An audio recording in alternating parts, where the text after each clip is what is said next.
Okay. So today we will study coherent and quasi-coherent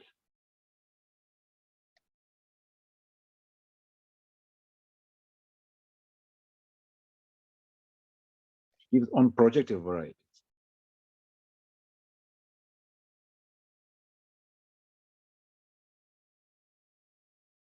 So last time or maybe 2 weeks ago, we studied quasi-coherent sheaves on affine algebraic varieties, and then we proved this famous equivalence of categories, quasi-coherent sheaves on the spectrum of a ring, the same as modules over this ring.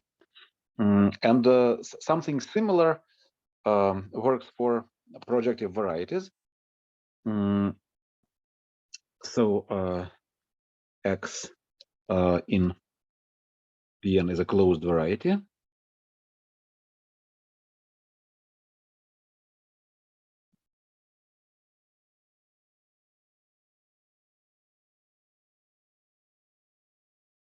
Okay, and then we have its cone Cx inside a n plus 1, the cone over X. And if we remove the origin, then this thing projects onto X, and X is the quotient modulo the multiplicative group dilation action. So the ring of the ring of functions on this cone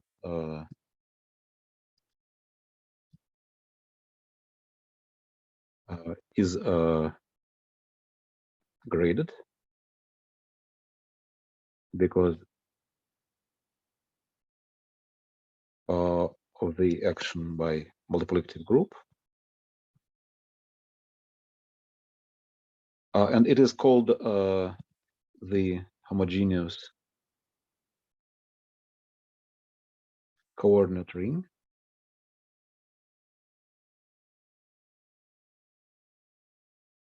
of X.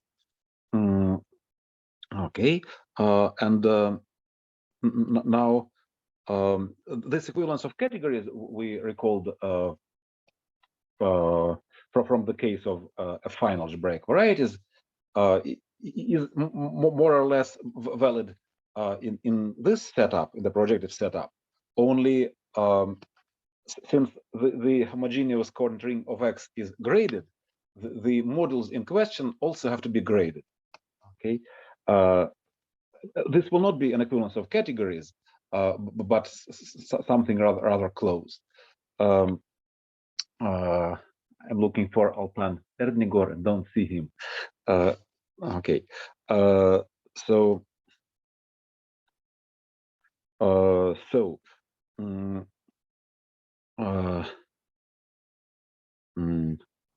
Извините, а вы там написали координатное кольцо CX, а не надо ли CX без нуля или? It doesn't matter because they have the same ring of functions, don't they? Because the difference is just 1 point of high codimension, so the functions are the same. So let them be graded.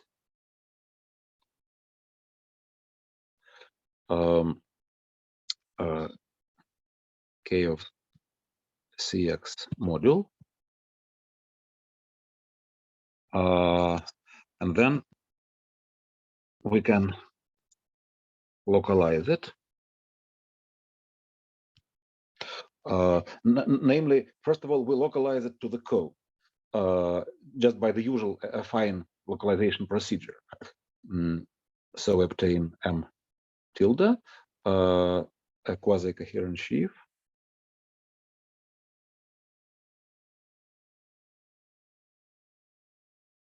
on this cone CX. And now I restrict it to the complement to the origin.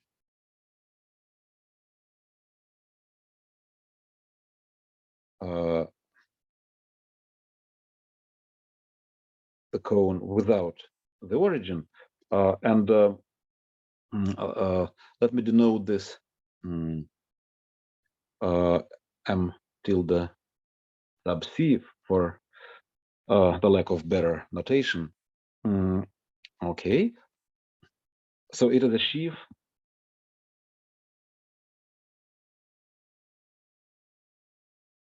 on this complement to the origin, and this complement to the origin projects onto X. Right? Recall that there is this projection that is a fiber bundle under the action of multiplicative group onto X. So we are going to, so to say, descend this tilde sheaf to X, and namely, oh,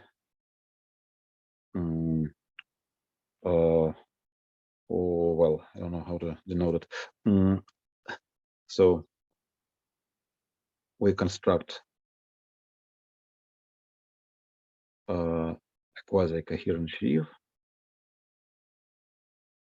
on X by descent. So namely, given an open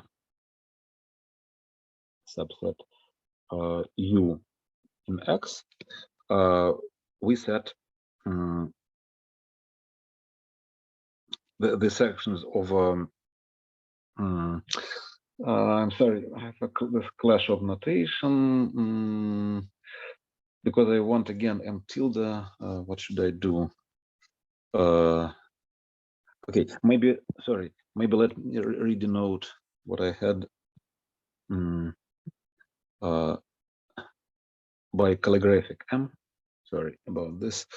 Okay, so we set the M tilde of U by definition. This is the sections of M tilde C on the pre-image. Let me call it P. The pre-image P inverse of U. Okay, and now the group of dilations still acts on this pre-image, and hence it is also graded, and we take the part of grading 0.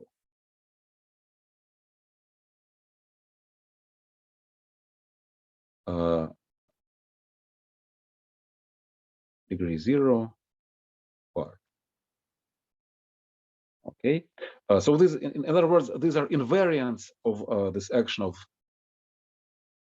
dilatation group.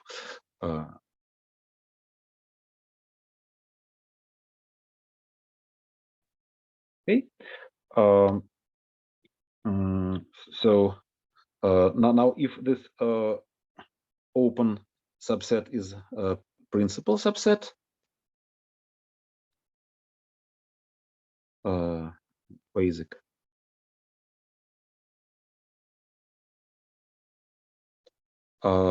say df, so f is a homogeneous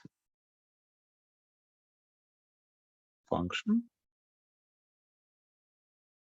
on X, well, maybe not on X, on the cone of X. Then so df is a complement to the 0 set, certainly. Then the restriction of this localized sheaf to this basic open subset is you take the original module M, you localize it with respect to F, and then inside you have again degree 0 part.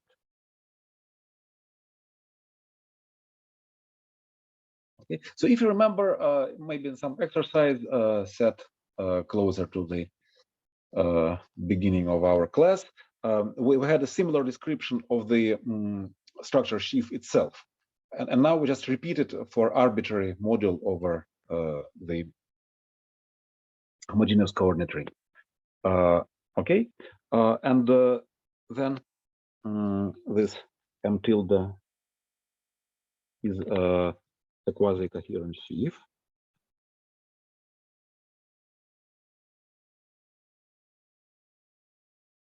On X. Okay, and that's good. But contrary to the case of affine varieties, this assignment M goes to its localization, M tilde, is not an equivalence. So from the modules over this homogeneous coordinate ring to quasi-coherent sheaves on X, it's not an equivalence because it kills certain modules. And it kills certain modules because you remember as an intermediate step, we first localized to the cone, and then we restricted to the complement to the origin, yeah, to the vertex of this cone. And this might kill some things. So if after localization you obtain something supported at the origin, then it necessarily dies in the process, right? Namely such that this localization to the cone is supported at the origin. Okay, and can you give an example of a module that is supported at the origin that is killed by localization? Well, say Danil Gubarevich, can you give an example? Oh, and now I see Altan is here. I'm happy.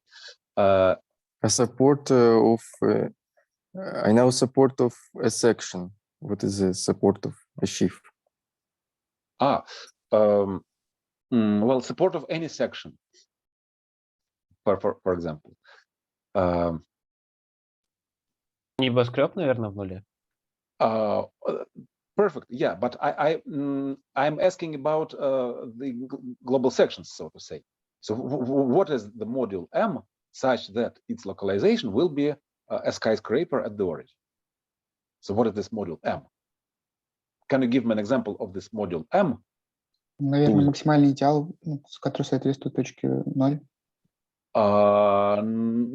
It's so to say warm, but wrong, definitely wrong, because this maximal ideal is rather big. It's almost the same as the whole ring of the homogeneous coordinate ring.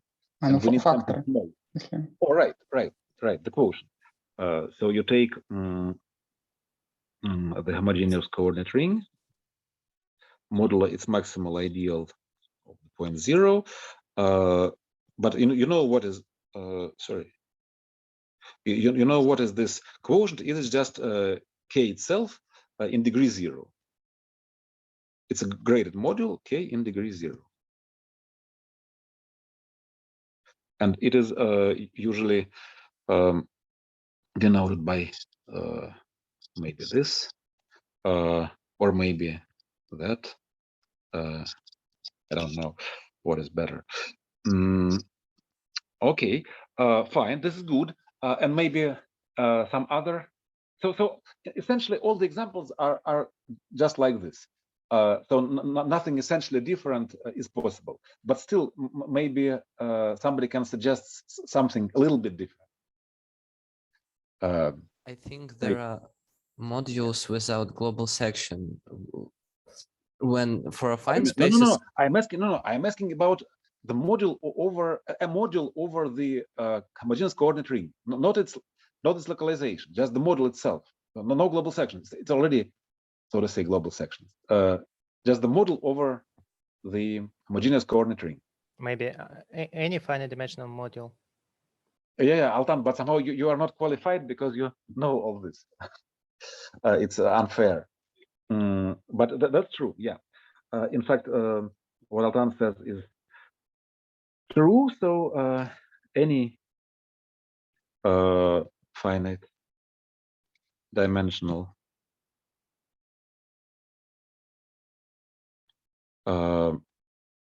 module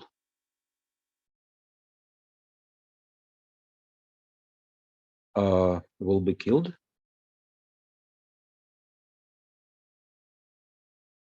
and the above functor will induce an equivalence of the quotient category, whatever it means.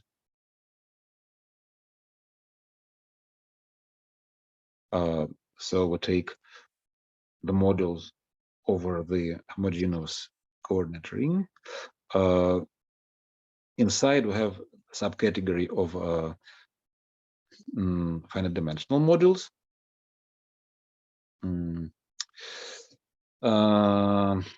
Well,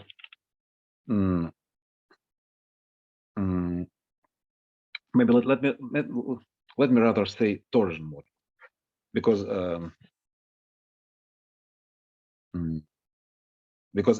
well, either we consider finitely generated modules, then this is true, or if they are not necessarily finitely generated, then let me say torsion modules.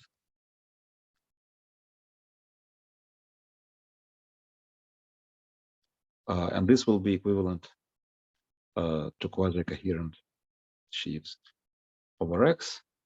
Or let me also say that if we consider the finitely generated modules, and then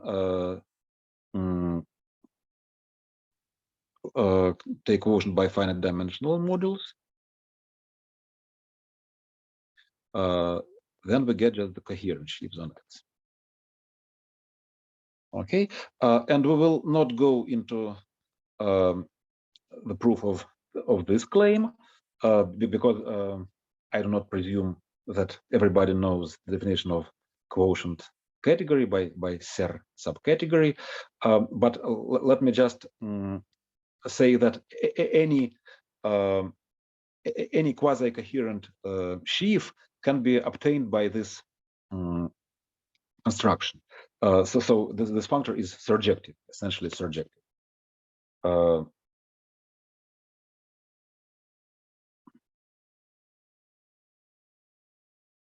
Any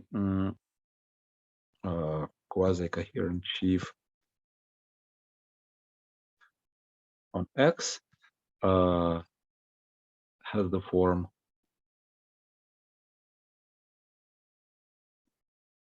M tilde for some module, graded module.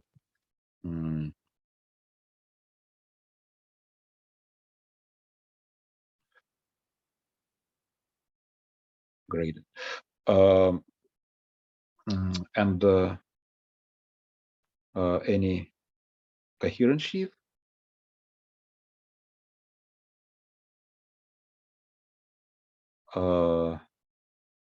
is of the form M tilde or a finitely generated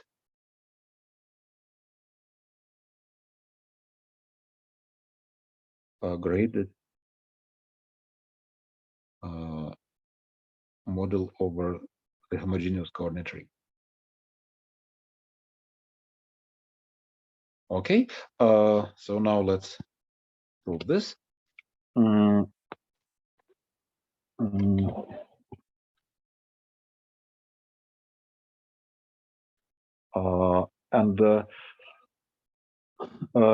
essentially, we repeat the argument from the affine case, but with some graded modification. So first of all, let's recall how we obtained the well, so let's first do this for the structure sheaf. And then from the structure sheaf, we want to obtain the homogeneous coordinate ring. That's the first thing to do. And then everything else will follow pretty easily. We want to obtain OX as the localization of the coordinate ring, like this. So what do we do? If you remember, last time we defined the sheaves O, P, N of K, line bundles or invertible sheaves.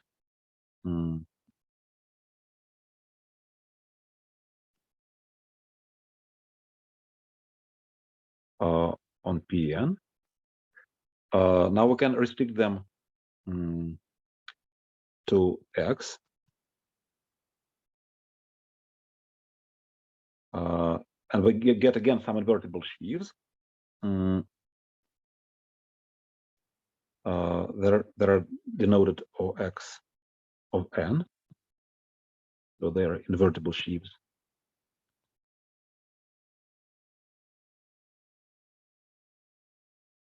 On X. And given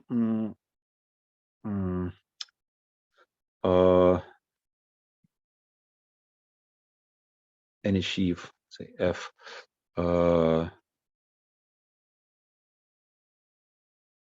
X, we set F of N is just the tensor product. F tensor over OX. Okay, so in particular, we have an evident homomorphism.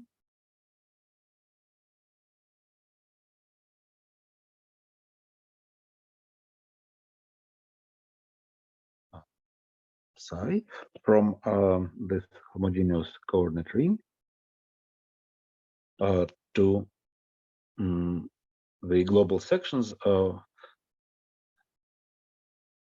all those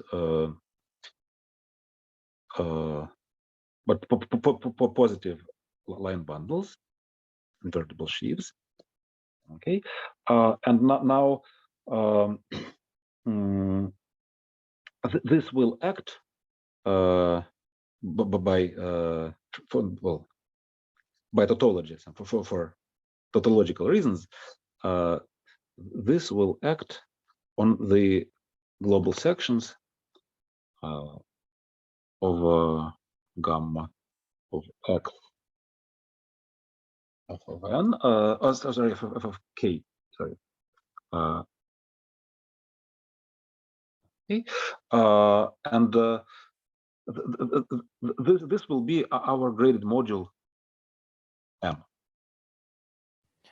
Misha, Okay. I Yes. have a question. Yeah. X is a projective variety. Oh yes. Yes, and do we fix a particular embedding into? Oh yes, yes, yes. You were late. Yeah, I was missing you from the very beginning. And in the very beginning, we assumed all this. Yeah, you see, in the third line, right? Okay. Yes, I'm sorry. Fine. Okay, so given a sheaf, a quasi-coherent sheaf F on X, we produced some module over the homogeneous coordinate ring, right? And this is our candidate. So we're going to prove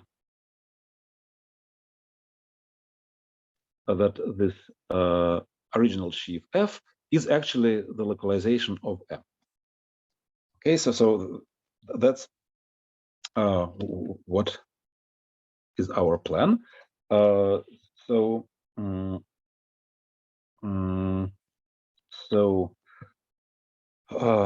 we want to construct a homomorphism.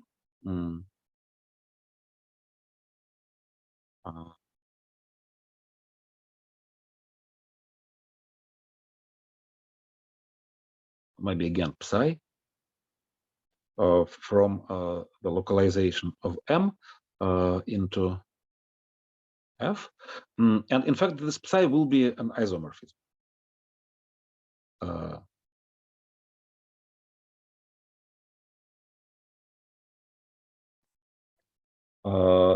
So we certainly do this locally over a basic open subset D sub F in X. So here degree of F is D.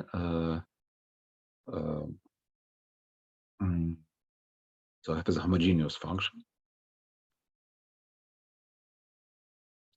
And the df is given by a non-vanishing condition of this function f. We have m restricted to m tilde restricted to this open set is by definition the localization of m with respect to this function, and then degree 0 part. Okay, it was just the definition. Now, pardon, yes.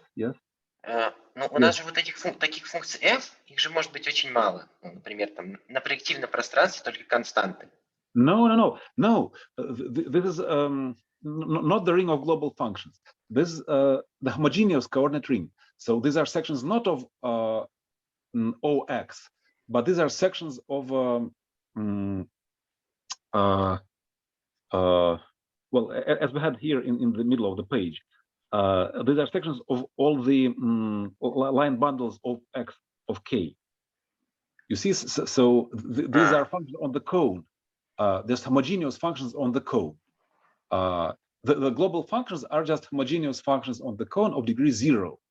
And now we consider arbitrary degree functions. Okay. Понятно, спасибо. Welcome. Okay, so we know now a typical element here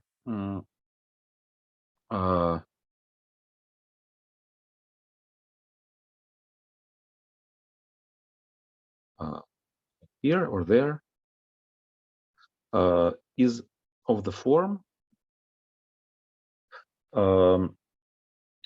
something say alpha over some power of this function f, maybe to the power k. So the degree must be 0. So alpha must be a section of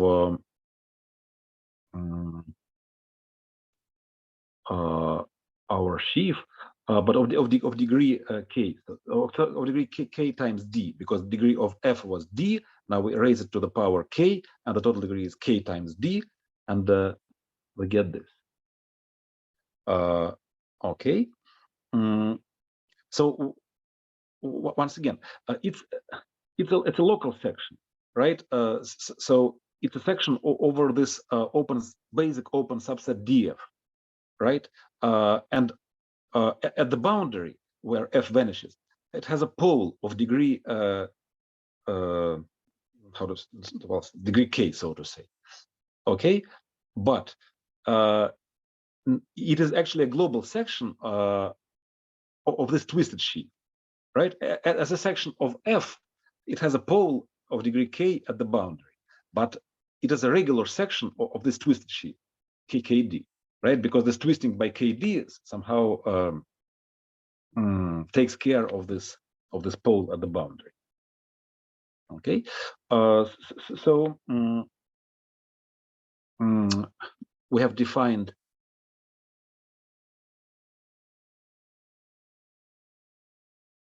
a section of F over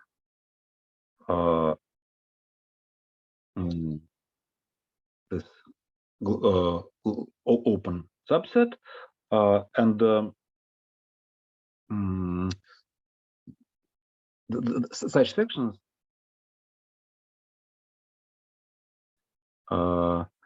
glue at the intersections, and hence they define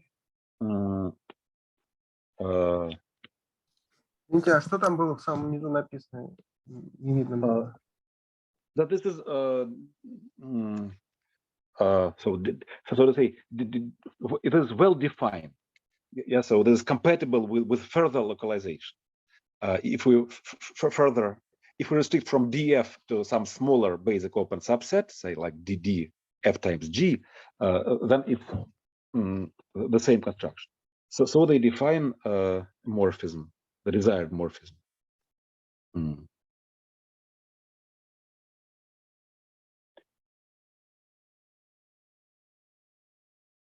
Psi, as we wanted, from localization back to f. Okay, maybe let me repeat it in other words.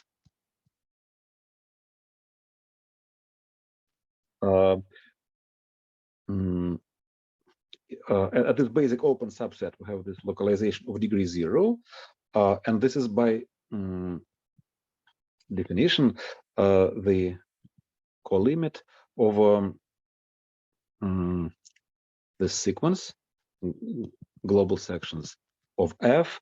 Then it goes to 1 over f global sections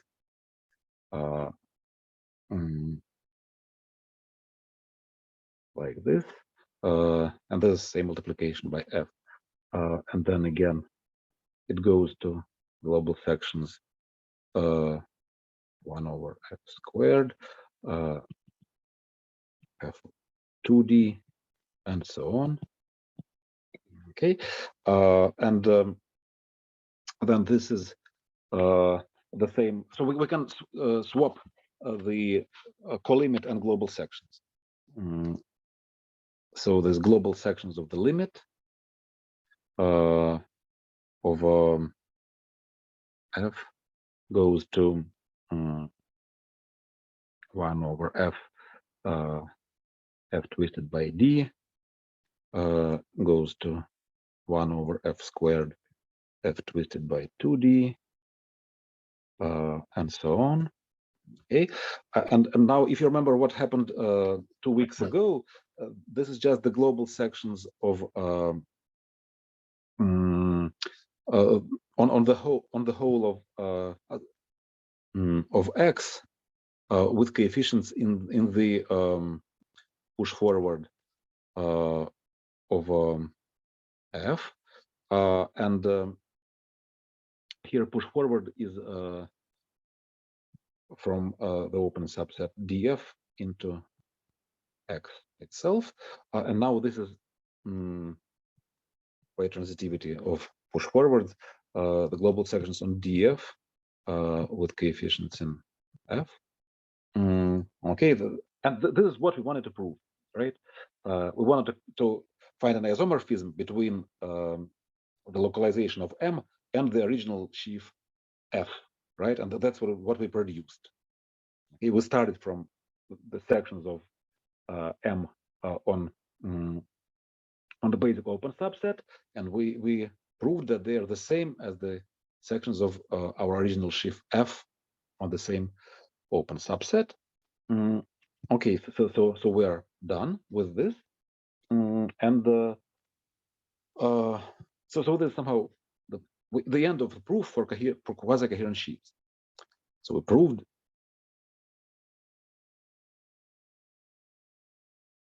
that F is the localization of M, and now we wanna prove the coherent part as opposed to quasi-coherent, right? Now, so now if we know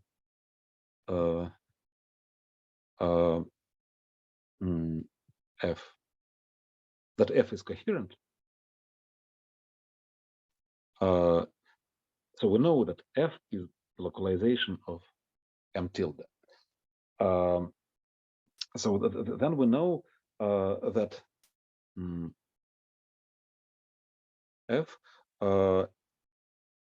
is the union of localizations of certain submodules. So here mi in M are finitely generated submodules.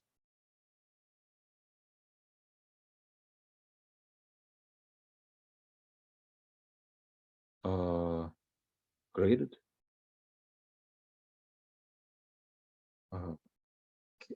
k of cx submodules. Okay, but now this is somehow compatible with our localization. So we know that if we have two submodules, mi and mj in M, we have that if we localize one and the other one, then they generate the same as if we take their sum inside M and then localize it. Okay. So since now since f was coherent,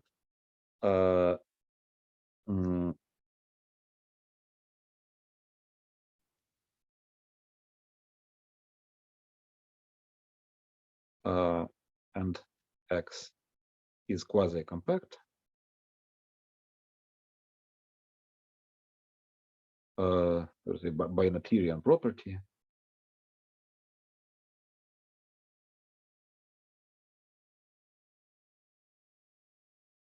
F must be equal to localization of some of them.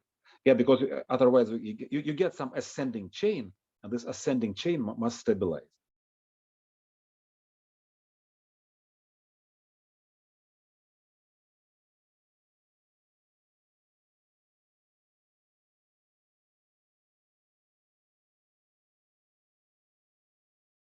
Okay, so there we are. That's exactly what we wanted to prove, right? We wanted to prove that a coherent sheaf F is obtained by this localization procedure from some finitely generated module M, and that's what we obtain. Okay, that's good. And now the important corollary from this is that for a coherent sheaf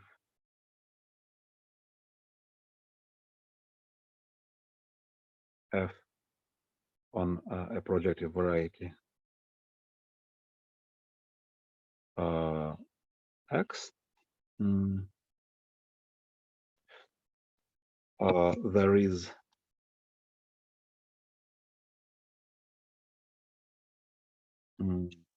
some number n big enough such that the twisted sheaf F of n is sorry, F of capital N is globally generated.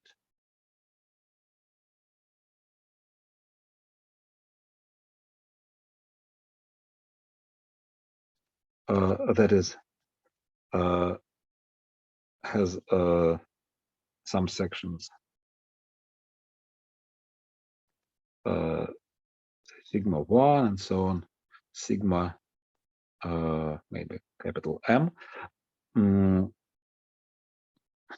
So there are global sections of F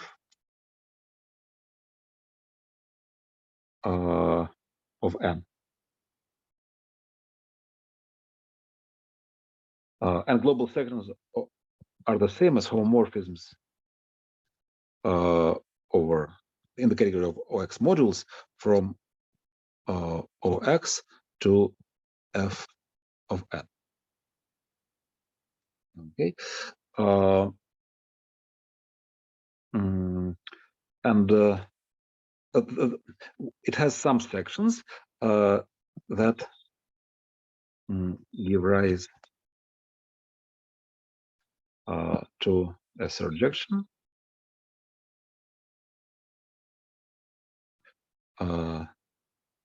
say sigma from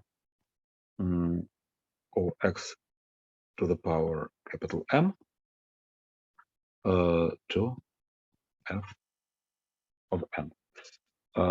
Right, so I have capital M many homomorphisms from the structure sheaf to this twisted f.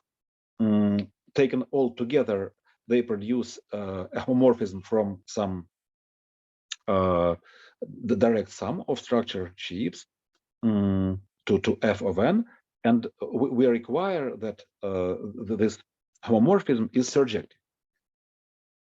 And this means surjective, for example, on any fiber, yeah, as we argued last time by Nakayama lemma. And the proof is immediate from what we know. Namely, we have to take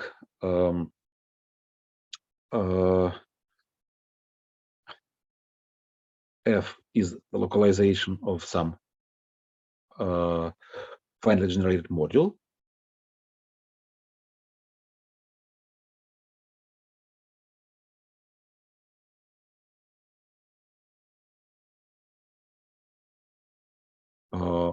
Over the coordinate ring, and take generators, say f1 and so on, f capital M, and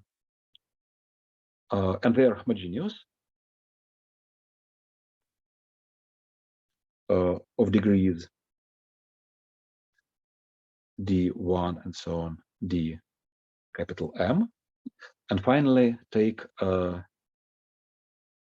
capital N is the maximum of all those degrees. Okay, and certainly, certainly, sigma I will be a localization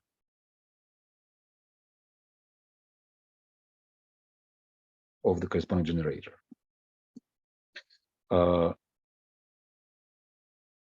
Okay, so this is a formal proof, but the statement itself is very, very useful, and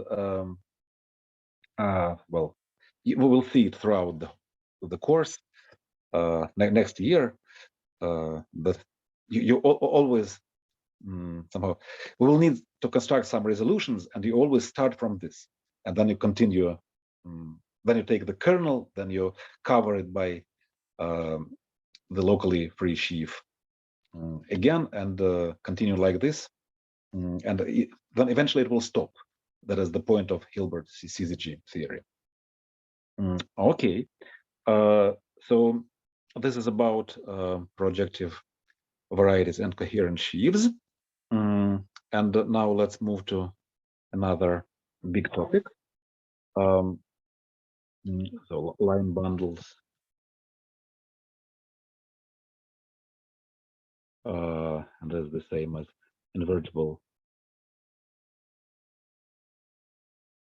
sheaves.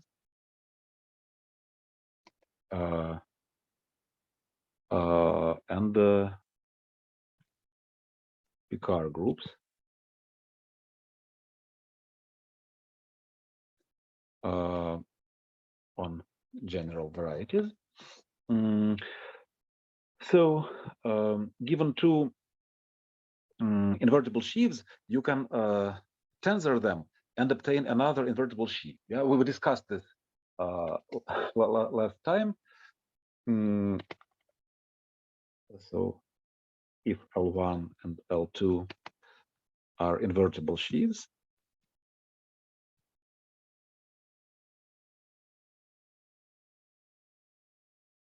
on X, and this is the same as locally free OX modules of rank 1, then certainly their tensor product over OX will be again invertible.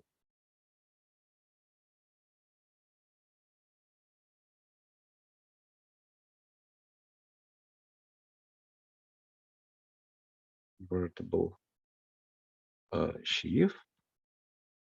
That's clear because locally they're both like OX, and if you tensor OX with itself over OX, you again obtain another copy of OX.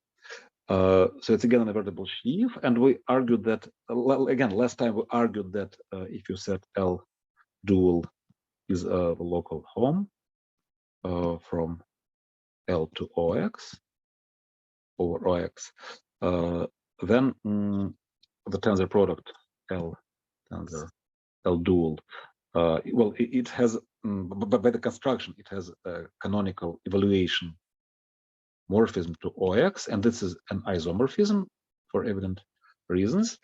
And in fact, exactly for this reason, invertible sheaves are called invertible, because with respect to this operation, you see the set of isomorphism classes form a group, and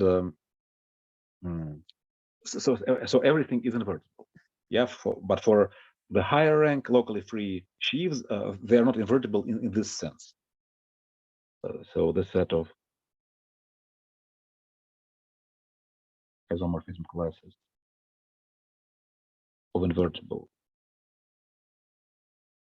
sheaves form a group with respect to tensor product, and this group is called the Picard group of X. Okay, so hopefully today we will prove that the Picard group of the affine space is trivial, while the Picard group of the projective space is the integers, namely the classes corresponding to integers are just those sheaves ON. Okay,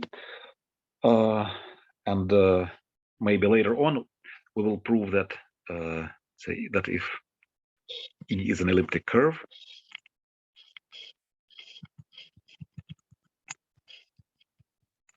then the Picard group of E will be naturally isomorphic. Well, maybe not very naturally, but still isomorphic to Z times the elliptic curve itself. So it's a group. And in fact, if you view an elliptic curve, say just as a smooth cubic inside projective plane, or as a genus 0 abstract curve, then this is the most natural way to construct a group law on the elliptic curve, and that's what we will actually do next year.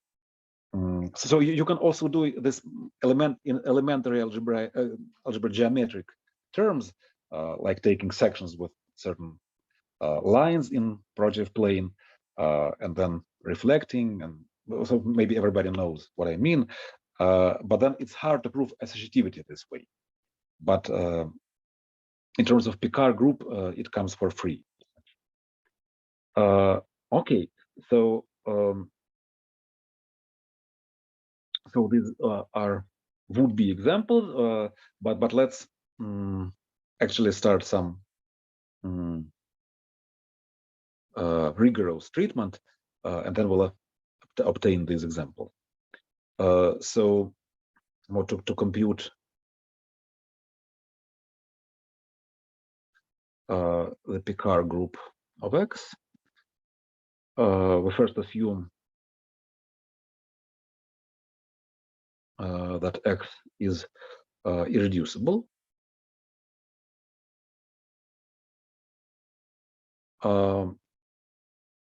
And somehow relate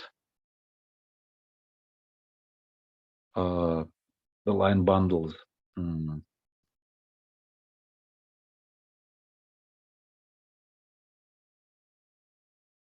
they're the same as invertible sheaves.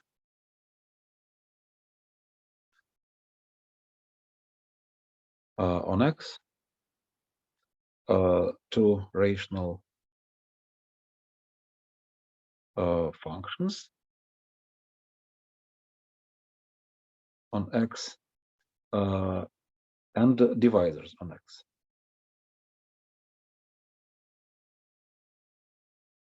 Okay, so these are two very important concepts, and let us discuss them. So first, about rational functions. Last time we mainly discussed this constant but quasi-coherent sheaf of rational functions on X, if you remember. Right, so we consider the rational functions field like this, and then localize it. And that's a big quasi-coherent sheaf.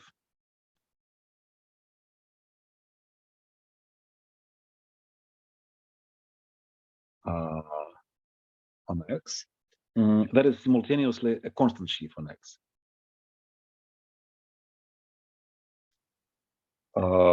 Okay, so it can be also denoted as K of X underline. And it turns out that it is very big, and in particular, it contains all the possible isomorphism classes of invertible sheaves, namely inside this big quasi-coherent sheaf. We consider the invertible subsheaves.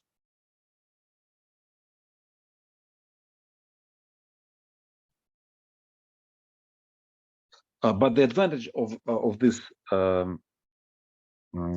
treatment is that they are all very explicit. So first of all, they are called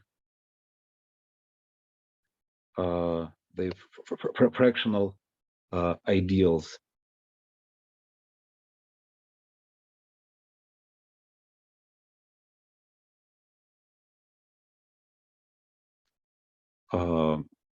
Or but maybe invertible. So what do I mean by this? I mean that, say, for example, inside OX, you can consider the sheaf of ideals of any closed subvariety, JZ, for a closed subvariety Z inside X. And now, in general, this is a sheaf of OX modules by the very definition. It's any OX submodule inside OX looks like this, right? Because any ideal is a submodule of the free rank 1 module. For example, if you take the maximal ideal of a point,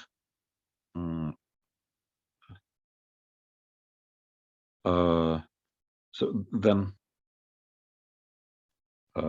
it is a coherent subsheaf of X, but it's not invertible unless this ambient variety capital X has dimension 1, right?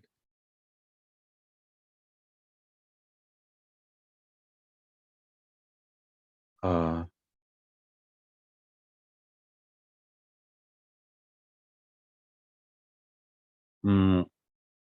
I mean, away from this point X, sorry, this sheaf of ideals is just the whole OX, and that's fine. But at X, at this point, we need not one, but dimension of X generator of the maximal ideal of this point, right? So it's not rank one. It's not locally free of rank one. So this is bad counter example. So I mean, not all the sheaves of ideals are locally free of rank one. Namely, most sheaves of ideals are not like this. But still, there are some sheaves like this. And these are sheaves of ideals. And now you can also consider something like JZ inverse. Okay, so this is now a subset of a sub sheaf of rational functions. It consists of local functions, say f, such that f multiplied by anything in this ideal z lies in OX. Oops, sorry. What? Sorry. Okay. So say if JZ happen to be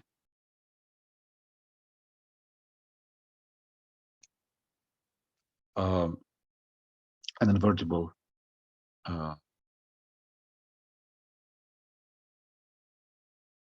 sheaf with a local generator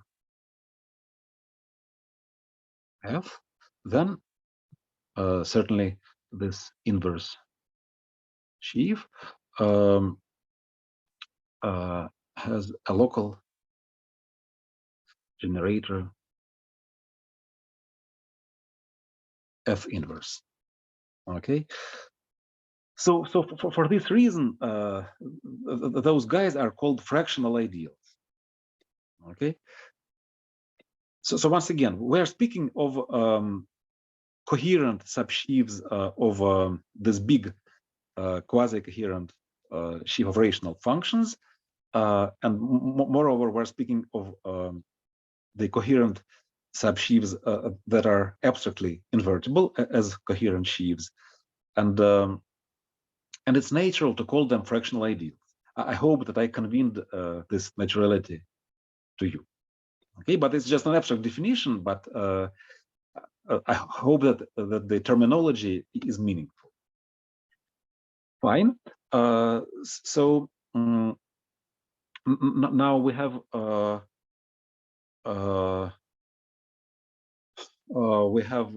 certainly some multiplication rule. So given to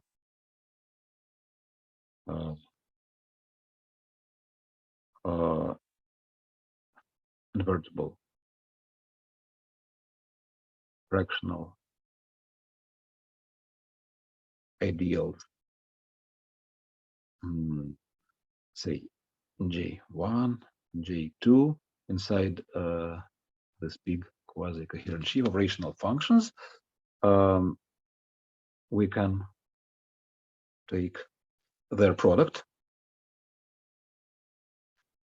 J1 times J2. You see, because this field of field of rational functions carries multiplication, right? It's a field. You can multiply two things. So you can multiply in particular two subsheaves. Okay, but now this multiplication is the same. Well, is just the tensor product of over OX. Okay, but here you see the advantage that I promised to you. So there is this abstract operation of tensoring abstract line bundles, invertible sheaves. On the other hand, here it's pretty explicit. You just multiply the corresponding subsheaves in this big quasi-coherent sheaves of rational functions, just in terms of multiplication of rational functions. Okay, so it makes this abstract definition of tensor product more accessible. Okay, and thus we have homomorphism.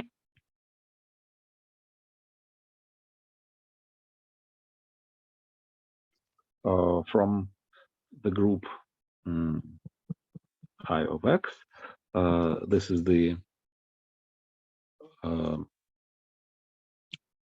set of invertible fractional ideals.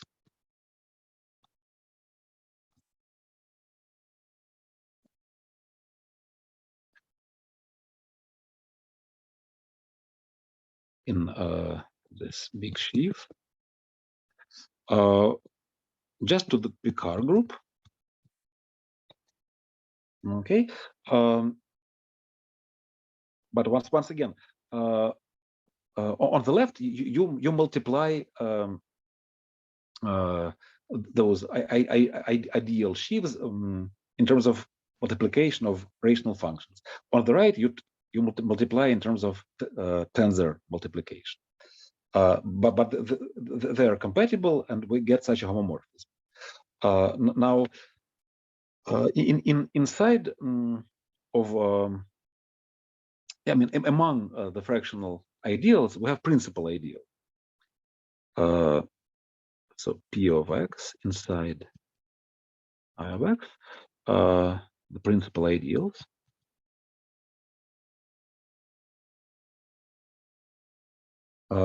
So given a rational function, we consider something generated by it. So we take OX times F inside K of X localized. And this is clearly an invertible fractional ideal. I mean, it is generated by F, right? So it's isomorphic to OX. I mean, the identity here goes to F there. So it is invertible ideal sheaf. Okay, and this way you get a big supply of invertible fractional ideals, and they're called principal ideals. And certainly, as taken as the abstract invertible sheaves, they're all trivial. Yeah, they're all isomorphic to OX. So we have certainly this homomorphism from IX to Picard of X factors through the quotient modulo the principal ideal.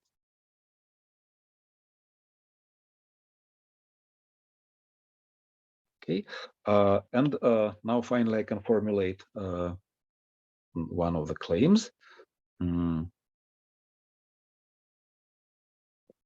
So that somehow this is an exact sequence. So there is a subgroup of principal ideals. It goes to all the invertible ideals, and then there is the surjective map to the Picard. Let's call it psi again, and let's prove it.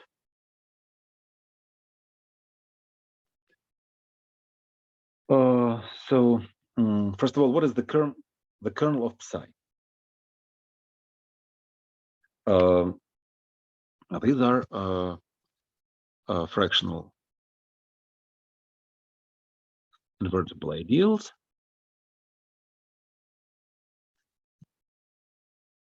Isomorphic,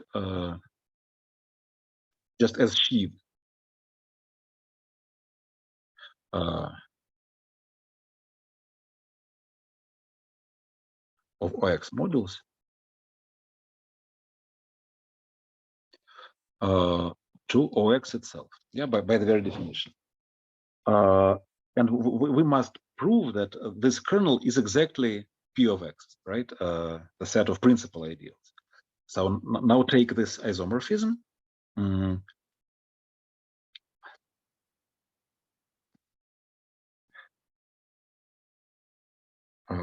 One in OX goes to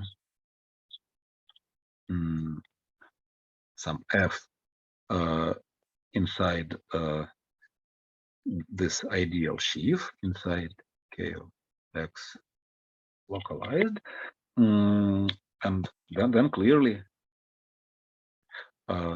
this J is just OX applied to this F. Okay, so it's principal ideal.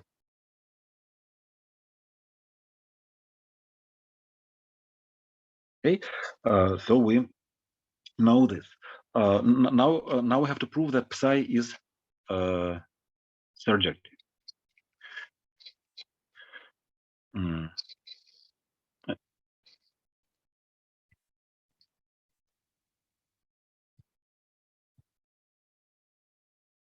I mean that any abstract invertible sheaf can be realized as some invertible ideal sheaf. That's what we have to do. So we are given an invertible sheaf. And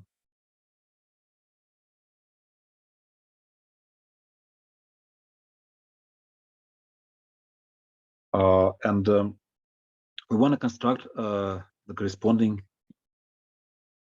ideal sheaf J, isomorphic to L.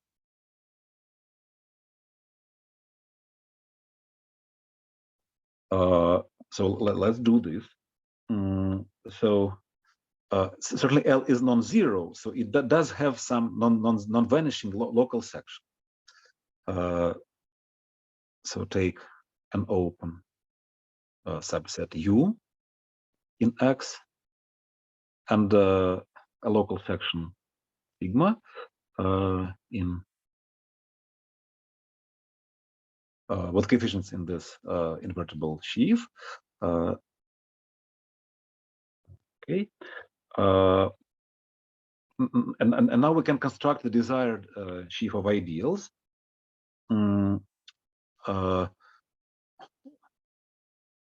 So now define J as follows. So given another open subset V, we define the sections of this would be invertible ideal sheaf as the set of F rational functions F such that F multiplied by this section sigma comes from a section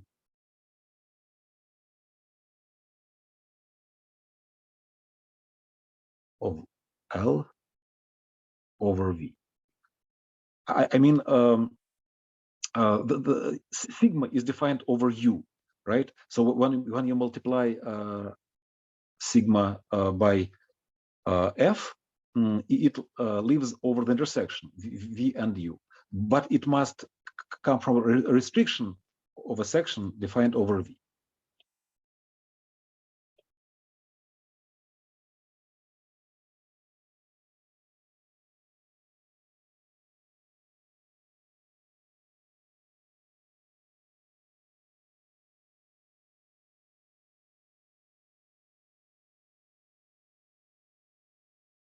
Okay, and then this is it. The sheaf of ideals will be isomorphic to L. In particular, this J is invertible. So on the one hand, J is clearly a subsheaf in this localized sheaf of rational functions. On the other hand, it's invertible.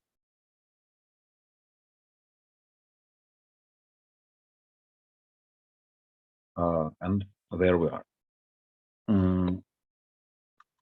Fine. So now we have some concrete realization of invertible sheaves inside this sheaf of rational functions. And using this, we can make contact with divisors. So let's talk about divisors. And you already had them in your home assignment, but let me recall. So an irreducible divisor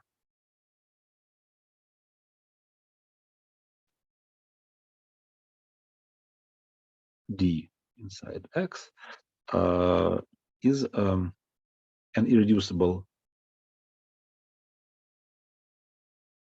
subvariety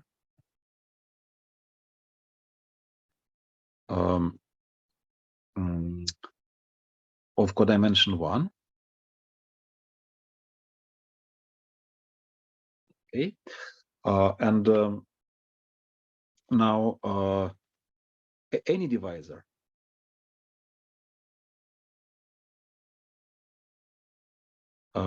is a formal linear combination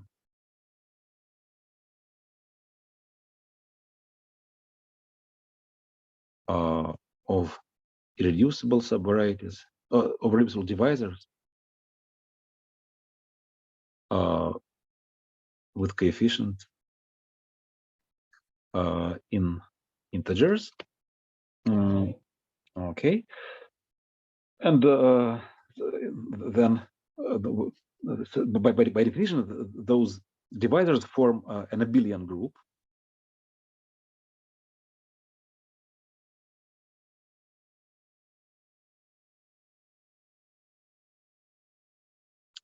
Divisors of X, and it is also called factor under A.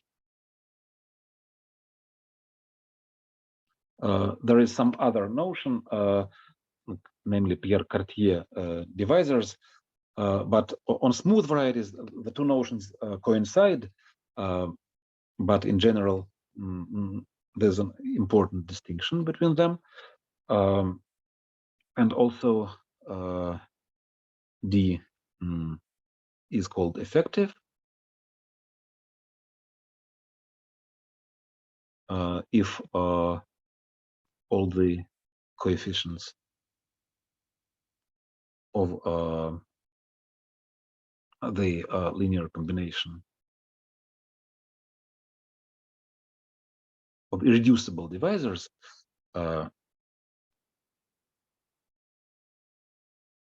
are positive, well, not non-negative, like this. Okay, and now, well, we only have 5 minutes, but let us start the next important proposition.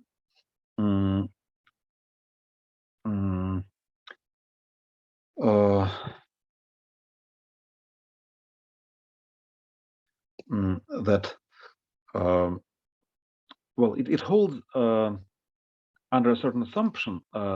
In fact, under this assumption, the notion of Weil divisors coincides with the notion of Cartier divisors, because what we actually need here is Cartier divisors, but the definition is more involved. So assume that all the local rings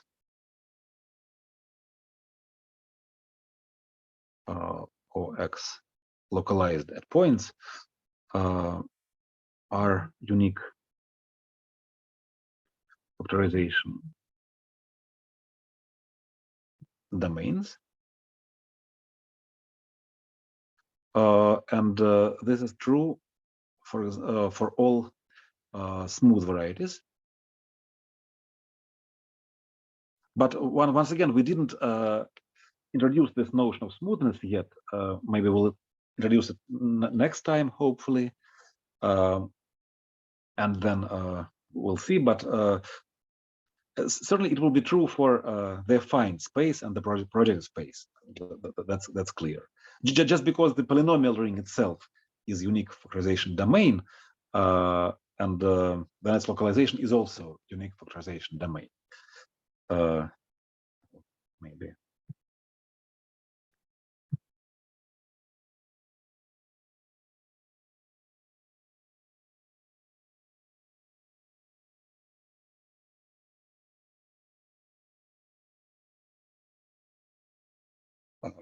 Okay. Oh, sorry. Since the polynomial ring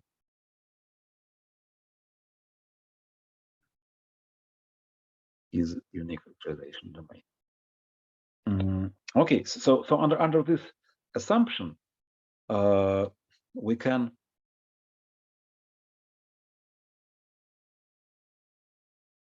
define an invertible sheaf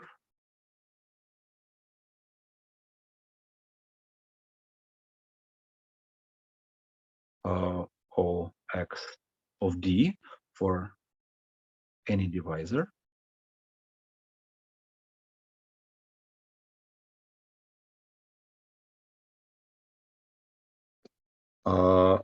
Okay, and moreover, this O x of D will be actually an invertible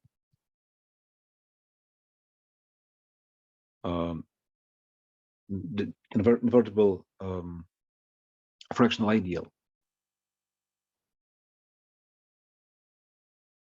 So it will come along with some concrete realization, and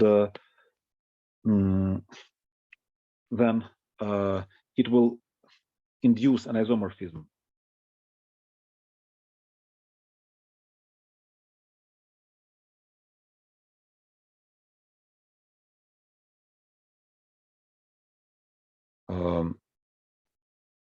from this group divisors on X onto the group of inversible fractional ideals. And under this isomorphism,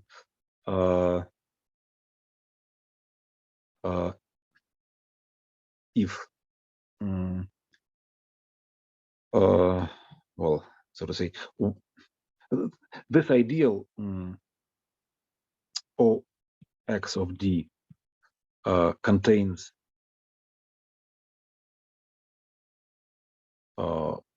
OX if and only if the divisor D is effective.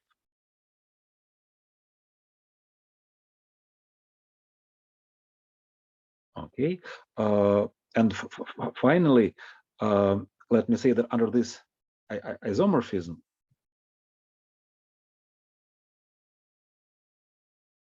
inside the group of invertible fractional ideals, we have the subgroup of principal ideals, and also have here a subgroup of principal divisors.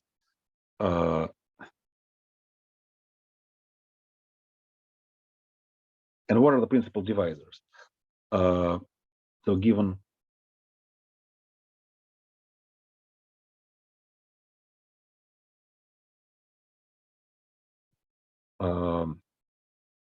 for a rational function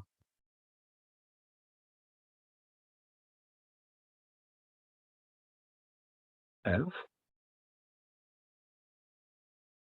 Oops, sorry. For a rational function, we can associate the corresponding divisor.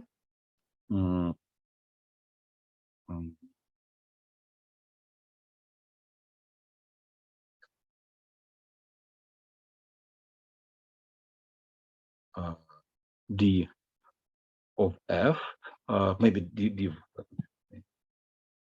not to get confused with the principal open subset. And well, somehow the divisor, the sum of 0 divisors of f with multiplicities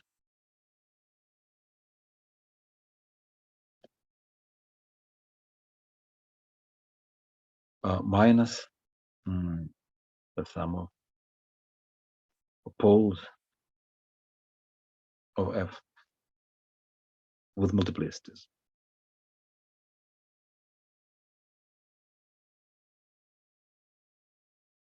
Okay, so this is some long statement of the proposition, and our time is over, unfortunately. So next time, I hope we'll prove it. And well, that's it. So maybe you have some questions.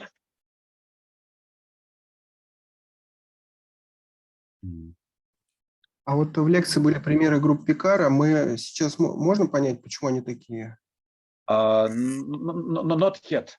After we prove this proposition, it will be more or less immediate from sort of principal ideal theorem. If you remember, in October, we discussed some facts about divisors in the affine space or in the projective space. Namely that any divisor, I mean, any hypersurface, any codimension 1 subvariety in the affine space was necessarily cut out by a function. So it was a principal divisor. And from this, it will be immediate that the Picard group of affine space is trivial, and the Picard group of project space is just integers given by degree. So it'll be immediate next time from the proof of this. Понял, спасибо. Welcome.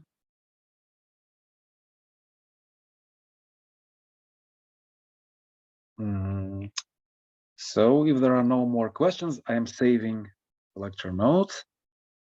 Yeah, I am stopping the recording.